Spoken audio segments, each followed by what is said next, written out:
Erste Skorpion auf dem Grundstück. Leck mich am Arsch. Jetzt komm her.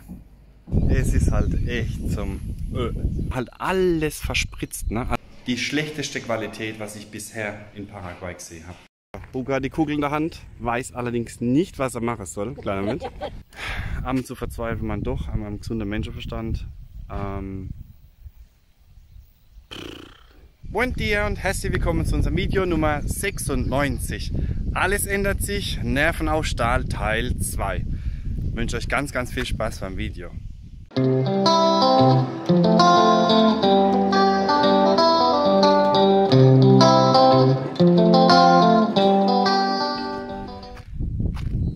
Alles ändert sich, auch die ganzen Pläne hier bei unserem Resort. Ich gehe jetzt gleich ein.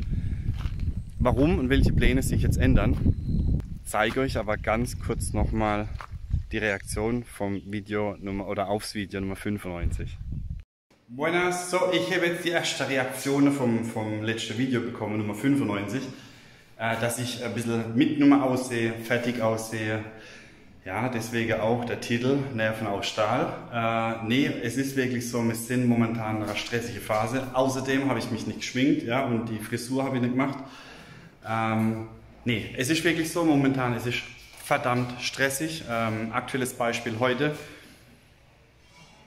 Die Casitas, die kleinen 3 Casitas, die sollte eigentlich seit 4 Wochen fertig sein. Mir war das seit 4 Wochen auf die Türe. Jetzt sind die Türe endlich da und es ist halt die schlechteste Qualität, was ich bisher in Paraguay gesehen habe. Das heißt, die gehen jetzt wieder zurück. Das dauert jetzt alles wieder und das ist ja nur eine Baustelle. Also das heißt, das ist Schreiner. Ja, es sind momentan so viele Menschen, die was von mir wollen und ich organisiere oder mache ja viel allein und man merkt schon. Und nachhinein muss ich auch sagen, leck mich am Arsch. Das ist schon ein Mammutprojekt gewesen, beziehungsweise ist es noch und ich bin urlaubsreif, klar. Wie gesagt, seit 2,5 Jahren oder fast 3 Jahren arbeiten wir nur, ja, kaum im Urlaub oder überhaupt gar kein Urlaub oder mal Zeit für sich großartig und man merkt es jetzt schon natürlich, auch wäre ich älter, ja. Ich bin ja Opa mittlerweile, also das heißt, ich darf auch ein bisschen älter aussehen. Nee, Spaß beiseite. Man merkt schon, ich weiß auch, wo ich dann ab und zu mal bremsen muss. Ja, Gas geben und bremse. Es ist so, wir gehen in die finale Phase und ja, das Wetter halt, das ist halt schlecht aufs Gemüt. Es sind so viele Faktoren. Würde ich es wieder tun? Ja. Bereue ich es? Nein. Würde ich es anders machen? Ja, vielleicht. Würde auf jeden Fall der gleiche Bauunternehmer nehmen, der Hugo. Weil ich wiederhole mich in viele Videos, aber was der mir abnimmt, ist der Wahnsinn. Dass nicht alles rund läuft, ist normal. Zeigen wir eine Baustelle auf der Welt, wo es rund läuft, das gibt es nicht. Wo Menschen arbeiten, gibt es Fehler. Aber nach wie vor, ich bin mega froh, dass ich sie habe. Und ich denke, heute sehe ich wieder ein bisschen besser aus. Ja. Das andere Video habe ich ja ziemlich morgens gemacht, beziehungsweise habe ich auch obergemäht, dann war 34 Grad, habe ich ein bisschen fertig ausgesehen. Also keine Sorge, ich bin wacker. Und ich nehme mir auch dementsprechend eine Auszeit, wenn wir dann jetzt bald fertig sind. Eins wollte ich jetzt noch sagen, und zwar, wir haben jetzt heute besprochen, wie mir dann weiter vorgehe, was erwartet euch in den nächsten Videos. Also, wir machen jetzt dann seitlich die Bordsteine an der Straße mit dem Wasserablauf, der wird gemacht. Dann geht es oben weiter, das heißt mit der Mauer, mit dem Tor, mit dem elektrischen Tor. Dann haben wir Boccia-Bahn, Feuerstelle, wo angelegt wird. Dann wird die Garage hochgezogen bei uns noch. Dann wird angefangen mit dem Kinshow, beziehungsweise mit der Cocktailbar. Und dann die Wege neu gestaltet und die Außenanlage hier jetzt am Feriendorf dann. Das heißt, wir kriegen neue Erde, die wird dann verteilt, dann machen wir Pflanze rein. Und jetzt wird langsam alles angelegt, das heißt, wir werden auch mehr Lichter holen. Die Lichter werden jetzt dann auch alle gemacht. Ich mache einmal einen Drohnenflug dann bei Nacht, dass wir mal sehen, wie das aussieht. Ansonsten, das Holz wird momentan weggemacht. Wir müssen das Holz erst wegmachen. Sind Tejus drin oder Tejus. Bevor wir die nicht weg haben, können wir keine Hühner, weil die Tejus essen gerne die Hühner. Deswegen gucken wir, dass wir dann alles sauber haben. Dann kommt ein Hühnerstall, ein landwirtschaftliches Gebäude noch. Und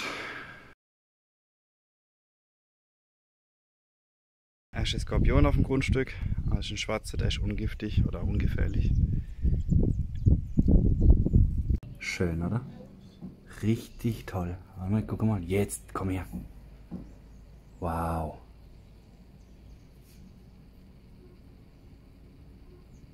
Aber die machen nichts, alles gut. Also die sind ist eine ganz normale Vogelspinne.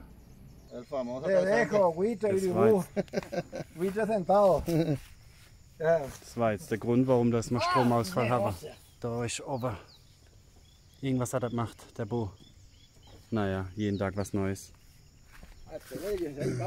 Das ist ein Geier. Mama mia. Ah, wo ist er? Da ist er.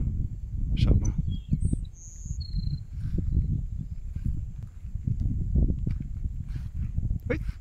Weg ist er. Und hier haben wir den Malo oder Malvecino, besser gesagt. Der hat jetzt ordentlich Wasser gekriegt gestern.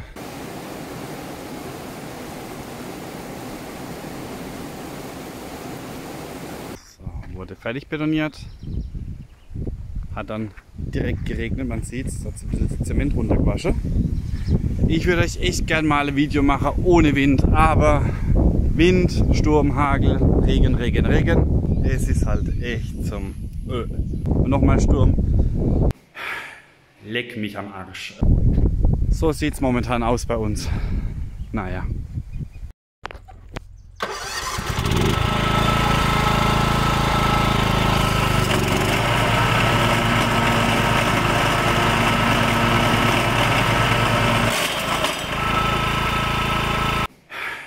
Leck mich am Arsch. Es ist halt echt zum... Heute haben wir mal ein Wetter, welches Paraguay würdig ist.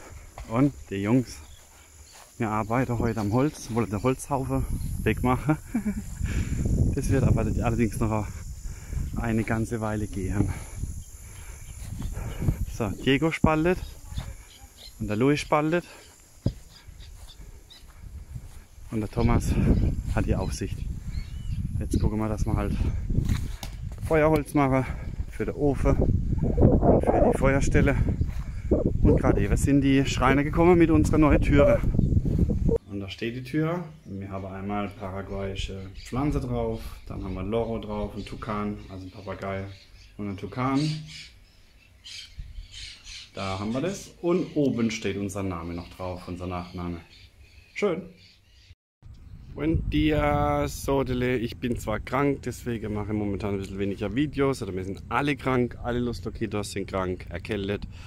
Wir haben unsere Boccia-Bahn fertiggestellt, beziehungsweise der Hugo, unsere Mannschaft. Und ich habe es jetzt gesagt, ich soll mal rübergehen und die erste Kugel werfen.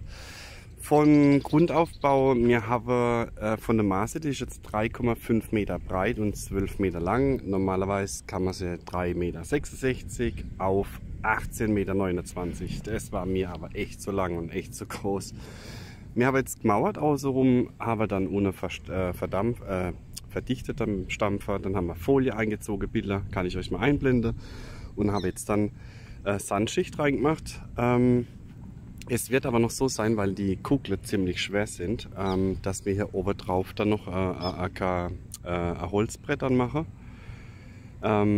Erst da wollte man alles aus Holz machen, allerdings, wenn es halt regnet, dann verfault das Holz und es geht ziemlich schnell hier. Hugo hat die Kugel in der Hand, weiß allerdings nicht, was er machen soll. Kleiner Moment. Wer trinkt jetzt Tequila, wird verloren. So, und das sind jetzt die neuen Los Loquitos, das ist auch mal der Thomas. Hola. Und Bajito sein Papa. Und das ist die Jana. Sieht man eigentlich, dass Bajito seine Mama ist. Sie heißt nämlich Bajita. Carabi. So, ¿cómo? Sí, probar.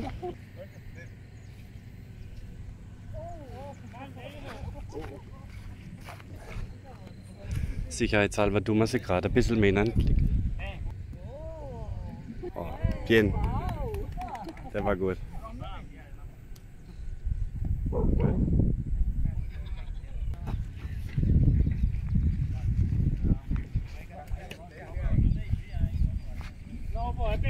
Wow! Ja, nächste, nächste. Heb mal kurz.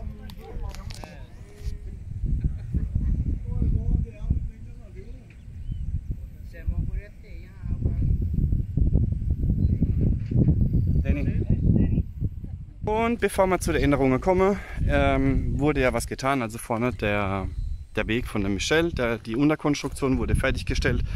Bei uns haben sie die Pfosten hochgezogen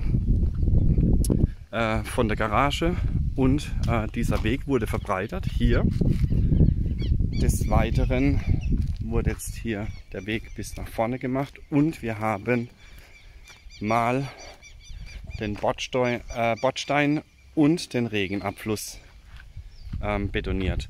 Es war so, dass wir 120 Liter gehabt haben, also es regnet ja permanent, deswegen ändert sich jetzt einiges hier und das Ganze wurde jetzt wieder weggespült von der Straße. Es war der Wahnsinn.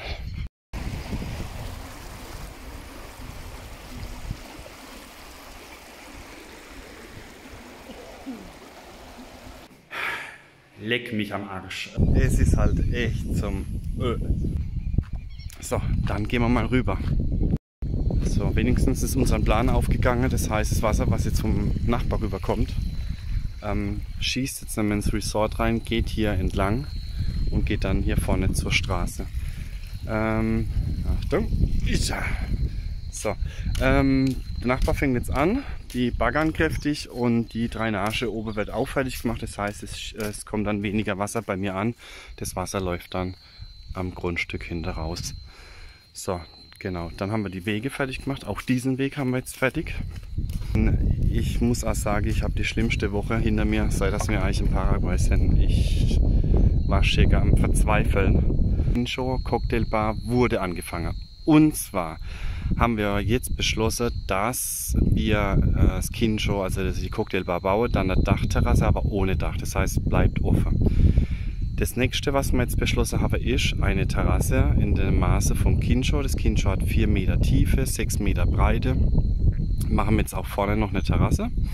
Das heißt, dann geht der Weg hier geradeaus weiter Richtung Baum und geht dann schräg hier hin.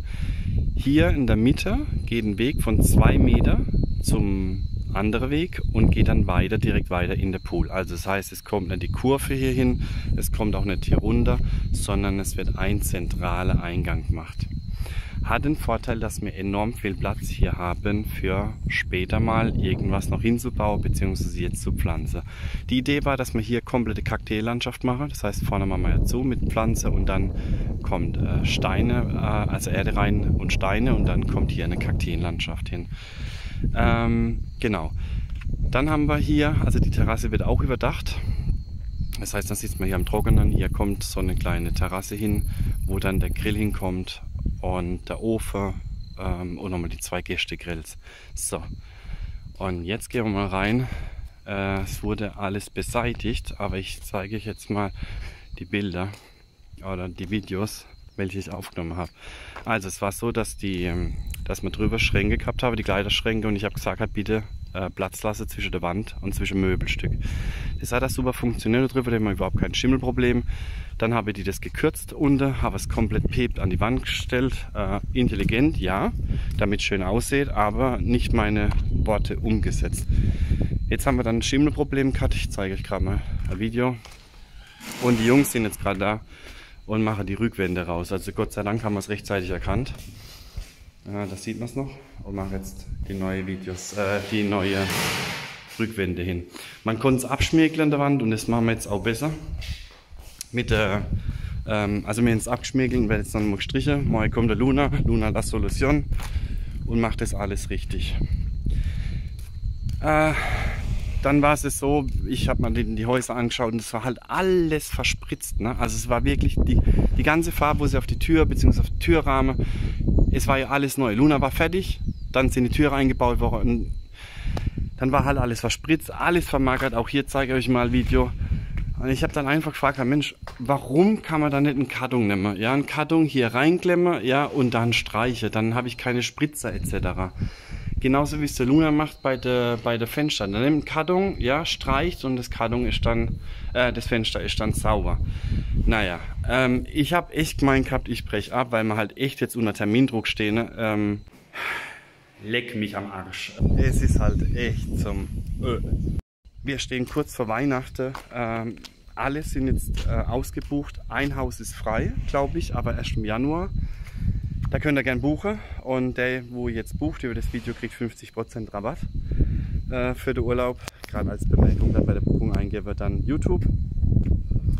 Und dann soweit sind wir alle fertig. Wir legen jetzt auch hier, der ganze Bereich hier wird jetzt sauber gemacht hier und kommt Erde. Hier haben wir die Pflanze schon bestellt, Terrasse. Müssen wir noch warten wegen dem Regenwetter, das hat keinen Wert, es spült uns alles weg. Und die größte Änderung, der Pool. Wir können keinen Pool bauen bei diesem Wetter. Ich habe jetzt gestern im Internet geschaut, da habe ich so eine spezielle Seite.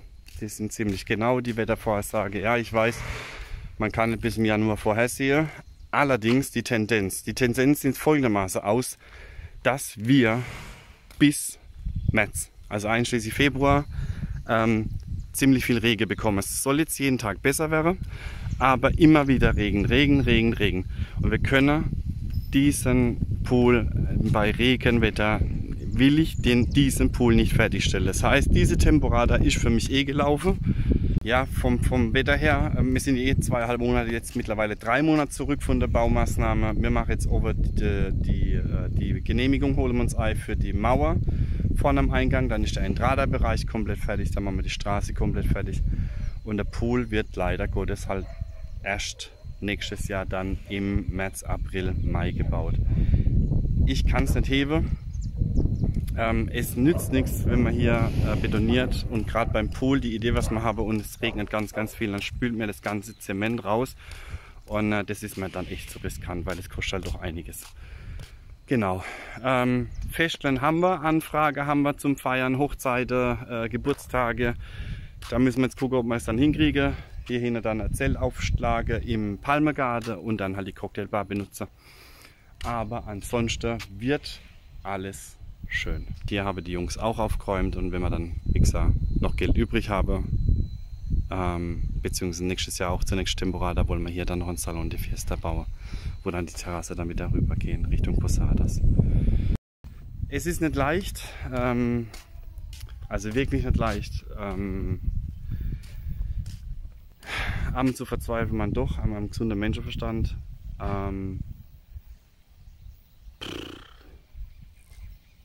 Wir machen weiter. Ich denke, es kommt noch ein Video vor Weihnachten, definitiv.